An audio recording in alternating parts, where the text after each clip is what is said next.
Coming up, I buy Ella a coffee and send myself into the overdraft. Try not to put my back out while warming up. Actually play quite a lot of good tennis. Do this with a ball and eat a very small banana. Guys, welcome back to another video. Today we're going to be breaking down my training in the hope that, helps you guys. You can pick up some tips, maybe learn from it, maybe be entertained, who knows. I'm going to start with the boring bit. We're going to go straight into a bit of the warm-up. I know this is probably the area where, caught red-handed with the snacks there.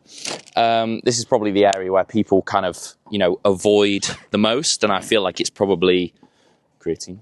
It's probably the most important area, really, and I think that it's the easiest gain because not a lot of people really do it, and when you get onto court, you want to be loose, you want to be moving well. Thank you, ball person. I've got all these bands. I use them. I want to show you how to use them in a little minute. But the first thing we're going to do is we're going to get going with some cardio, get the heart rate going.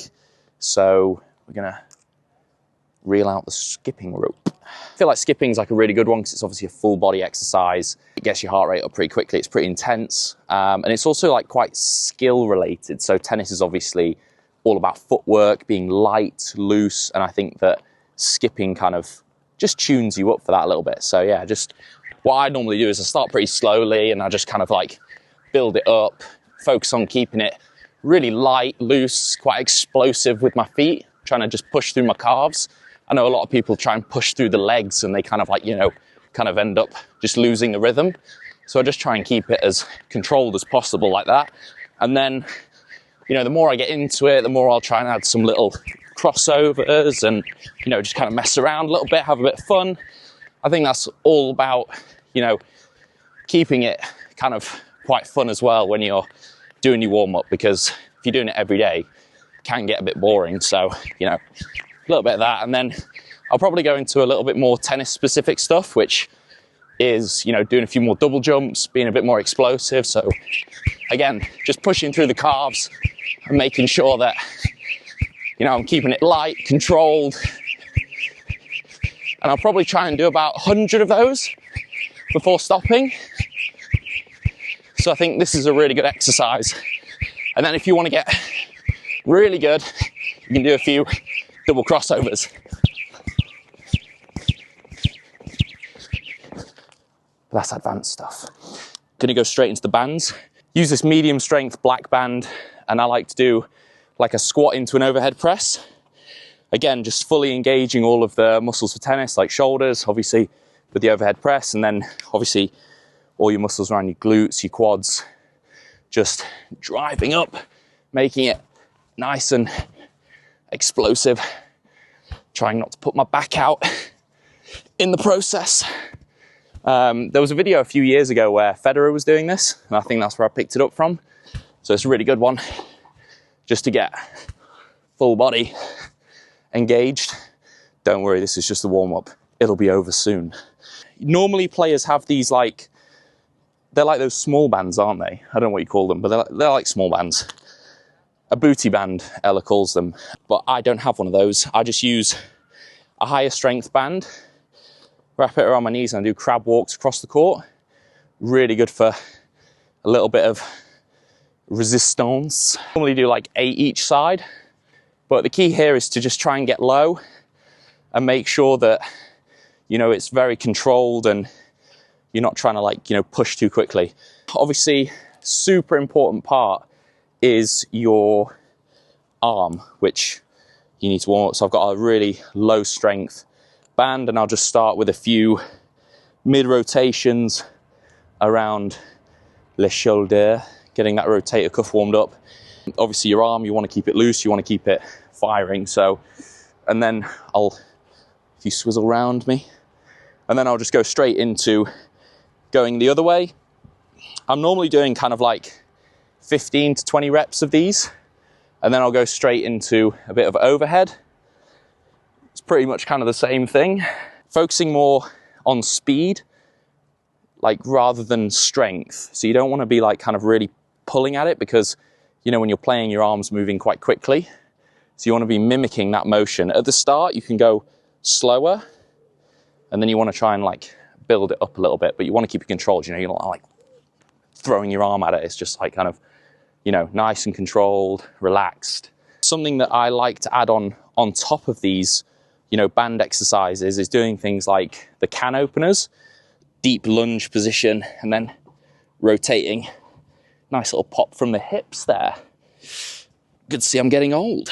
And I normally do about 8 to 10 reps. Sometimes I go the other way as well, depending on how stiff I'm feeling. Do it on the other side. This is actually my favorite one that I don't see a lot of players do, is the scorpion stretch, I think it's called. Is that right, Ella? I am correct. So, and then you're just kind of mobilizing that lower back a little bit, also a bit of your quad. Oh, I'm sure I'll look properly sexy doing this. Try not to get too turned on. And then what I'll do is go into not quite the downward dog, it's more like the cat-cow position. So again, just really kind of curling that spine a little bit. Oof. You don't want to go too far around. You don't want to get that view. People will be unsubscribing. Yeah, I'll get Ella doing it next time, if anybody's wondering. Oh. So yeah, that's just a really good one for your, you know, for your whole back, really. Okay, we're going to get on to a little bit more of like the tennis-specific warm-ups. I like to throw in a few court sprints. Obviously, my body's feeling pretty good now, feeling pretty loose. So I'm going to start off with a super simple one, which is just moving my feet in and out. And then as soon as I get to the end, just, you know, end of the singles line, sprint to the net. How that works pretty quickly. So you're just going in and out as fast and as light as you can with the feet. And then as soon as that, it's like bang. Did you keep up with me? You must be sharp. So there's like that sort of stuff. It's fast feet. It's getting your mind engaged quickly. And then stuff like, you know, touching every line and back. So again, like touching every line and back. I'm gonna try not to slip over. So it's like bang, bang, bang. Ah. And then, sweet.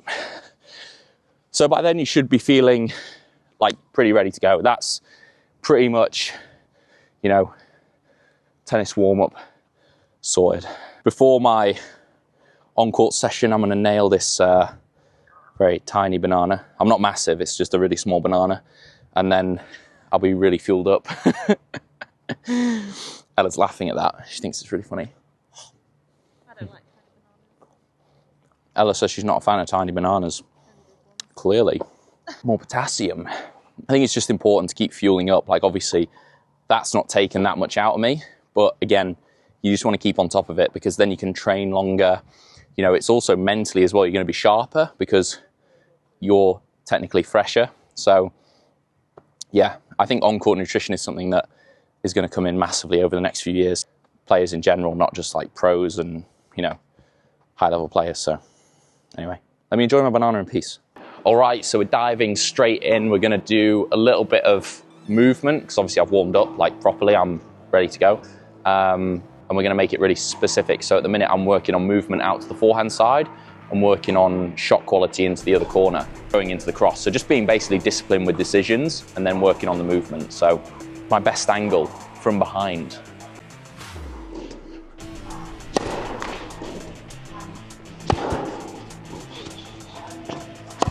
Oh.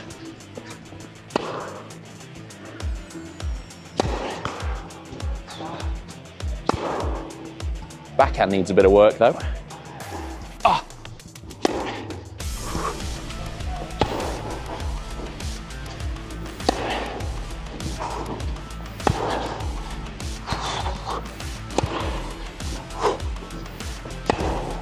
Just lost that feeling in the middle there with that last forehand. Another key as well is when people are doing these drills to try and take 25 seconds in between each one, because you want to give full effort and then also it's making it specific to a match. So, hey, hey, hey, hey, hey, hey. That was better. When I'm putting the effort in with my feet, to try and move like 1 or 2 steps through the ball, that forehand becomes like way more effective and more controlled. Ah.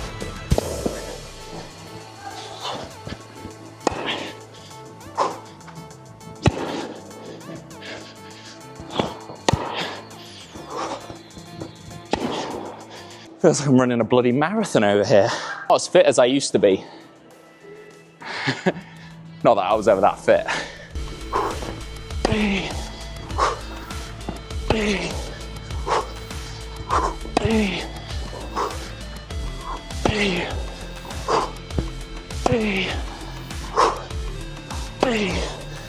That movement comes to me way more naturally on my backhand, like moving through the ball, like with 1 or 2 steps.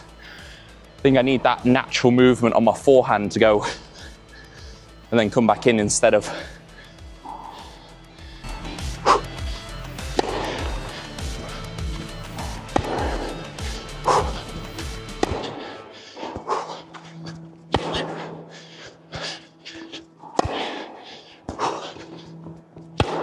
that felt really good actually. So we're going to try and put that into a bit more of a real situation. So being moved out wide on the backhand side and then moving on to that running forehand again, like trying to keep really disciplined with the first kind of like 4 shots of the rally, especially when returning, trying to go cross as much as possible, longer part of the court, and then also it's like more margin over the net 'cause it's the lower part of the net. So that's what I'm trying. And yes, the pro staff is a beast. Hey. Oh. Hey. Not the best return I've ever hit. Hey. Hey. It's more height, more movement. Got to be more intense there. Ah. Hey. Again, just that same pattern over again. Middle on the return or cross, and then cross on the third ball. Hey. Hey. That was better.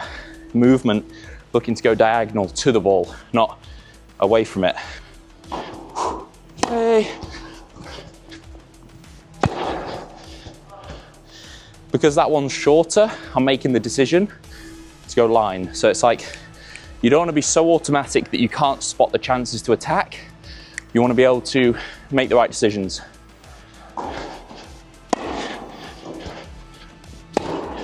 Just too hard. Swing's a bit too big. Hey. Ah. Hey. Right intention on the 4th ball, going higher, heavier, some further back, giving it more clearance. Hey. Hey. Deeper down the middle on the backhand return, and then going line off the shorter ball just because it's there. Hey.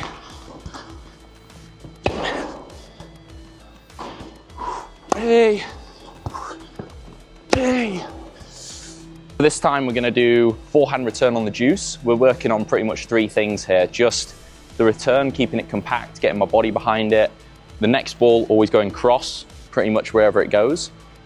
This is just to help my decision making in big moments. You don't want to be left to last minute decision making. And then we're going to go for the, I'm getting a third ball, aren't I, as well? So then I'm going to get a third ball and I'm going to try and dictate a little bit more of that, or if I'm on the defensive, then, you know, go cross with the back swings. Ah, ah, hey, ah. That was literally perfect. Well, not perfect, it was good. Hey, hey, hey. So that's just a nice little pattern that, you know, because I hit the ball flatter on average, I would rather go down the line on that ball than cross, because I feel like it leans into my strengths. Hey. Hey. Hey. 2 in a row, that's a first for the channel, I reckon.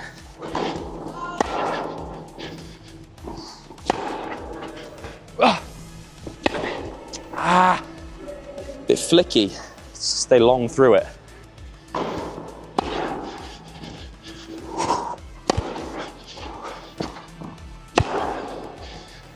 That's something actually for people with a one-hander. Don't be afraid to hit it off your left leg if it's moving you back behind the court. It's really good to, get onto that left leg, load, rip the ball up. It's easier because you're further back, you have to go higher. So it's easier to do that off the left leg than it is moving back. Try and do it off the right. If you've got time to do that, obviously it's fine. But if you're on the move, use that left leg more.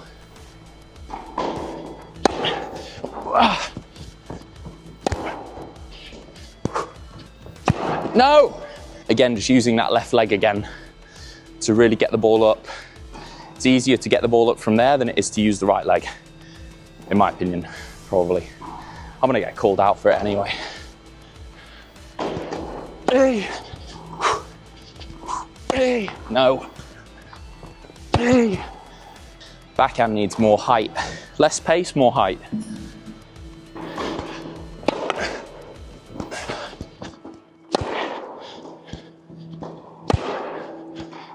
I feel like I pulled something there.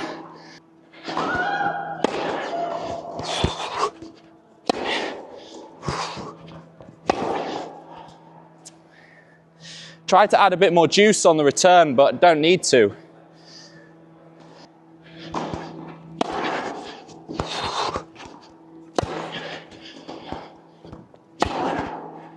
That was better, just simple, like really simple. Ah!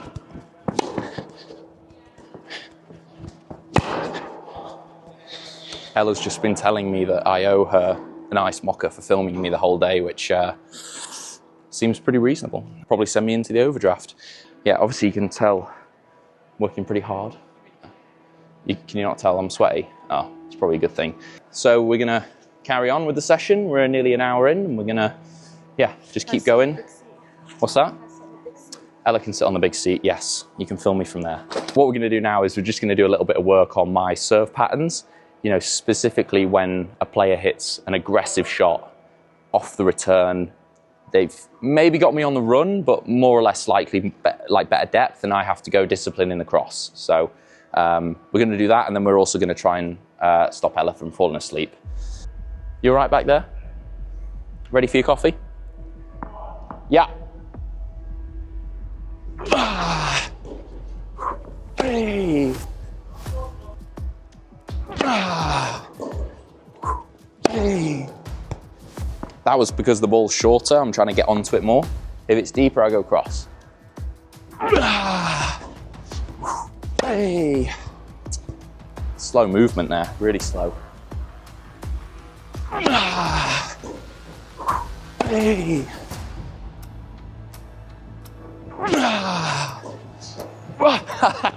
Not that quick.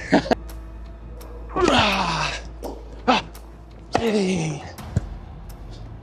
So with that one, it's like 50-50, I think, whether to go line or go cross.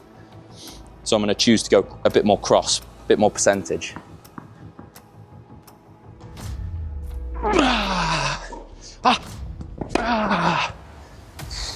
Wrestled with that.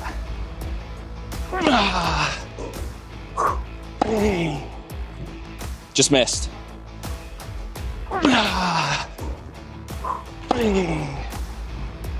So we're going to up the pressure a little bit on the third ball now.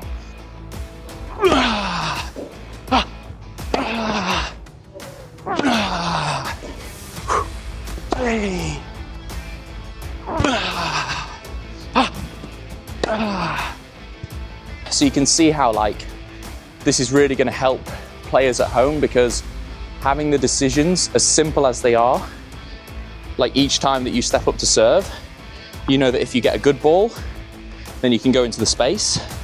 You can go early, you can go into space, like you get an easier one because you've moved them out wide, But then when you're under pressure off that, when the opponent hits like a decent return, then you know exactly what to do. You're just going to ping the ball back cross.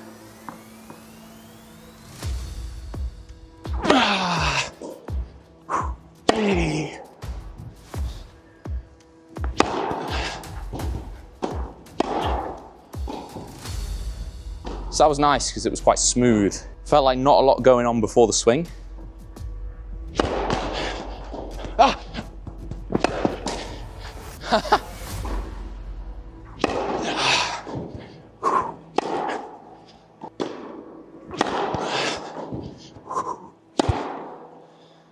We'll do last one and then we'll, you can take a break.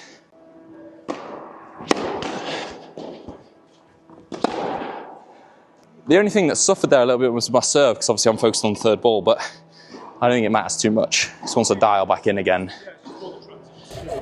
So I just want to make sure that people realise Ella is getting paid for her work on my channel via coffee. She's got an iced mocha there. Oh, that's so good. It looks insane. That's so good. Can I have a sip?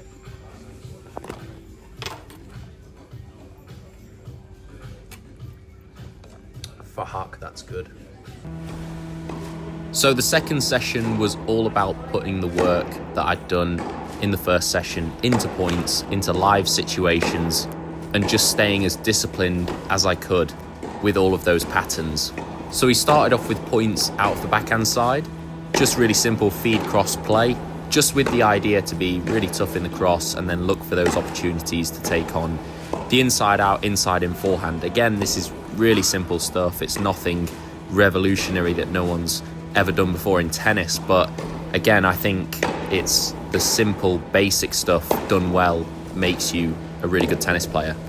For me, the last 2 weeks of training have been all about building a really strong base of my game, really strong patterns, practicing, sticking to them, and then apart from that, it's been very physical, staying fit, getting in better shape so I can do it in those long, intense battles. Roger Federer definitely nailed it when he said the best tennis players are the best movers. I feel like I'm hitting the ball better when I'm working on a lot of my movement, and specifically it's the movement up to the ball, not necessarily side to side, you know, defending out the corners. It's more being sharp enough to move up the court, take on those opportunities to be aggressive and attack. At the moment, I feel like I've got some really good momentum in my training. There's a lot of structure. I've got a clear idea of what I want to do every session. And then also when I'm playing points, I've got a very clear idea of what exactly I want to do. So now it's just about getting better at it. So my total time on court today reached about 3.5 hours. 2 hours on court with a coach, and then an hour and a half of playing points with another player. We did end up actually playing a lot of points with serve, and I definitely felt a huge benefit from all the work in the earlier session with my coach. Again, just had a really clear direction about how I wanted to approach pretty much every point. So that pretty much wrapped up my time on court today. There was only one thing left to do, and that was hit the gym. Today was a lifting session, so I was straight on with the hex bar. I think this is awesome for tennis players. It's a good one for building strength and power, and it's relatively safe. So I do a few warm-up sets, and then I head straight into a few working sets. Today I was doing a little bit lighter, and I was trying to be a little bit quicker on the way up. I'll normally push it to about 120 kilos, so not hugely heavy, but I'll try and move it pretty quick. And since I've got a tournament coming up, I'm not going ridiculously hard at the gym. I'm just kind of topping things up a little bit. A lot of these exercises are really simple. They're just basic strengthening stuff. So I'm throwing a few kettlebells around, doing some shoulder press. Again, your shoulder's a really important part. You want to keep it strong. And whenever I'm doing exercises like this, I try and do it single arm because I feel like it really works on your balance, your core stability, which is obviously pretty important for tennis. You can see me struggling here with my left hand. I mean, I don't really use it for anything. I like to alternate between body groups, so I'll do a little bit of lower body mixed in with a little bit of upper body, and I'll just keep alternating between the two. For me, it keeps it really fresh, and I can keep putting 100% in with the exercises. I really like lunges for tennis. I've always done them since I've been very young. Again, just with weight on one side, just working that core stability a little bit harder. And speaking of core, I do a lot of rotational core exercises. Obviously, that's really specific to tennis. Things like Russian twists and cables. Can't forget about the calves either. Don't forget to do your raises. This is something that I actually do every day. Depending on how much energy I have, I normally manage about 20 to 25 reps. But the key is the depth, just making sure you go all the way down and then pushing back up. This rotator cuff exercise with a small medicine ball is actually so good for your shoulder. It's really similar to the serving motion. It's also good for a little bit of grip strength and forearm strength as well. All really important parts that you just want to keep tuned up. So after all the tennis and the lifting, I like to finish off with a little bit of mobility. So I use the strong band, starting off with a few calf stretches, then moving into a few hamstring stretches. I really like using the strong band around my back because then it just takes a lot of pressure off my arms. And then, yeah, I go into some hip stretches going into the abductor. Obviously, hips are a massive part of tennis, power generation. You want to look after them as much as possible. I normally spend anywhere from about a minute to 4 minutes doing these stretches, depending on how much time I have or what I've done. And this routine that I have is super simple. Sometimes I even do it before matches in the morning, just to fully loosen up, get mobile. And ever since I started doing this routine, I reckon it's added about 2 to 3 years onto my playing career. Obviously, when you're playing, you're going to get pretty tense. It's important when you finish playing to remember to just do all of these exercises, put the extra, 15 minutes to half an hour in, and the next time you step on court, you'll probably feel a lot better.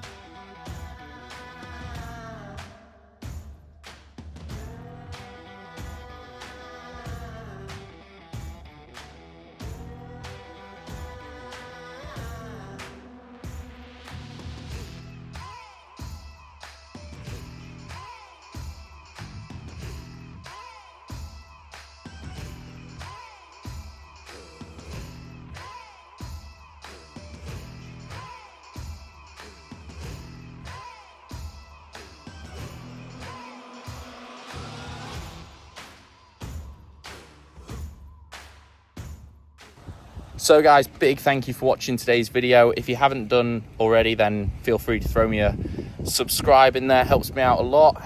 And yeah, hope you took away some valuable lessons, or at least got something from it, learnt a little bit. And yeah, feel free to drop me some feedback in the comments below. And yeah, I'll see you next time.